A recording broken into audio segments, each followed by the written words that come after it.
Today's DIY will be a headboard, and I'll be using a lot of leftover foam that I have from other projects that I've been working on. Now, instead of throwing this away, I will be making a headboard with it.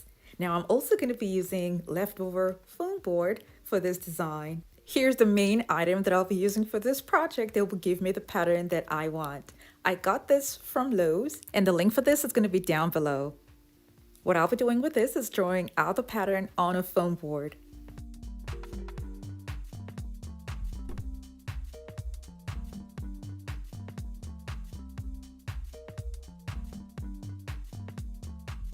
I'm gonna have to number this so that I don't make any mistake, because I'll be using 3 of these molds for my design. So numbering them is gonna make it easy to identify where each and every one of the shapes are supposed to go.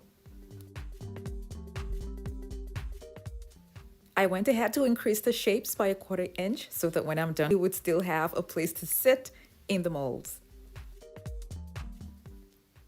I'm gonna cut out all of the pieces, and then when I'm done, I will trace out the same pattern on foam.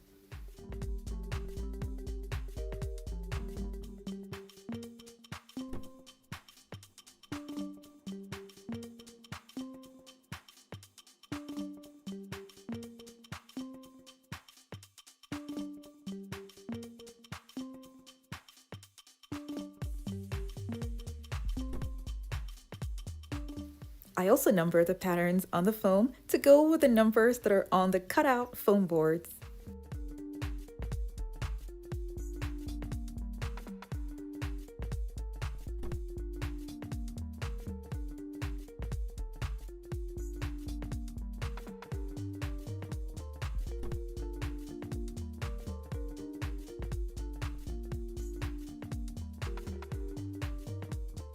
Because I'm making a headboard, I want this to be wide, so I'm gonna be cutting 3 pieces each of all the cutout foam and foam boards as well.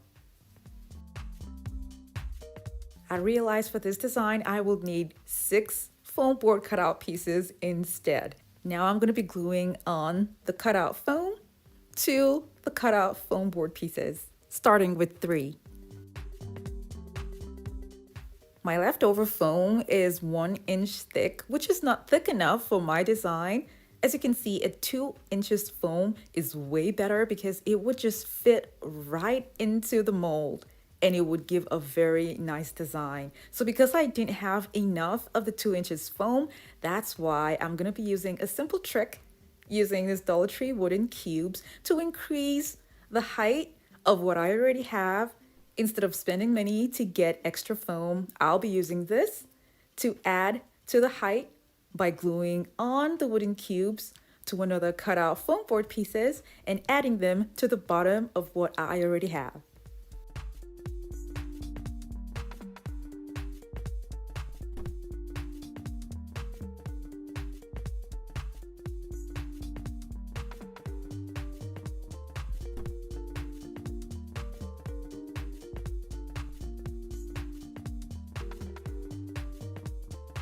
Now, to be completely honest with you guys, this took a lot of time to make because I had to go through this route to make it high enough, and it's cheaper too as well. But you can definitely use the 2 inches foam if you have that, instead of doing all this extra work.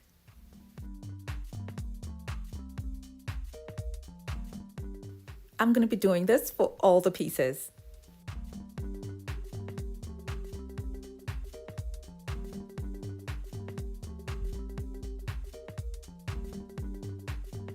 When I was done, I covered them all up with fabric.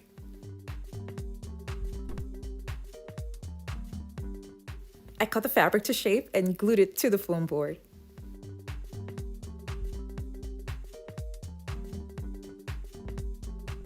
The fabric is also a leftover, so I'm trying to manage all that I have. So I'm going to be gluing it to the first foam board that's attached to the foam. Now, if you have a lot of fabric, you can definitely have this attached to the second foam board. When I was done, I kept these aside, and then I took the mold outside, and I'll be using 3, like I said, for this project. So I spray painted all of the 3 molds gold.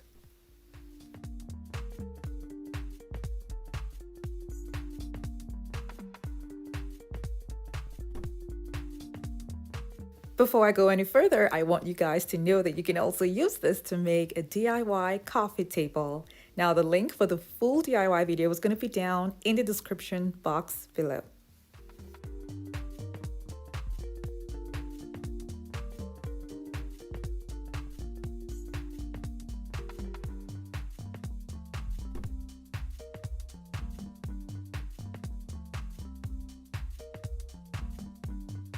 Now, it was after I posted this video that a subscriber of mine wondered how it was going to look if I use these molds for a headboard. And I was like, it could work. So I'm going to try it out now so you guys would see what it looks like if it's going to be used for a headboard.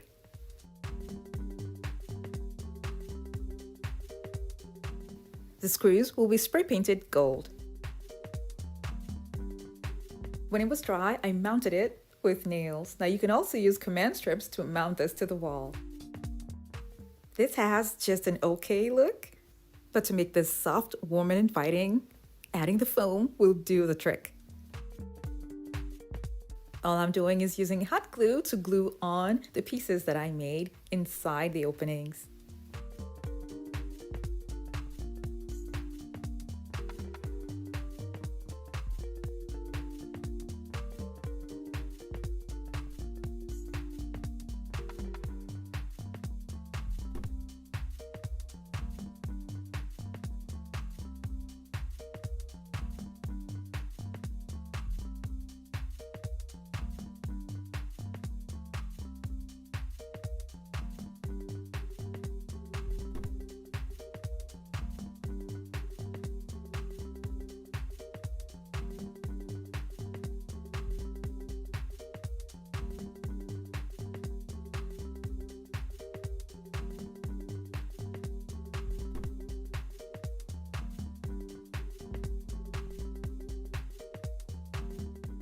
Now here's the finished look on the wall.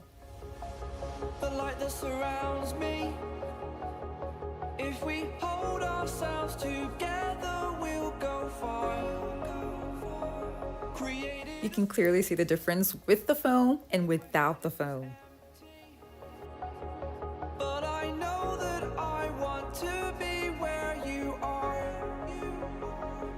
Another simple way to use this without the foam is to use it as a room divider. For illustration purposes, I just use a sticky pad to attach this to the wall. So please note that screws should be used to have this firmly attached to the wall. You can also have this in a frame to make it as a free standing room divider. I love how this headboard turned out, and I really appreciate you all for tuning in to watch this video. I have other home decor DIY videos that are linked in the description box below to check them out. And for those of you who have not subscribed to my channel, don't forget to click on the subscribe button.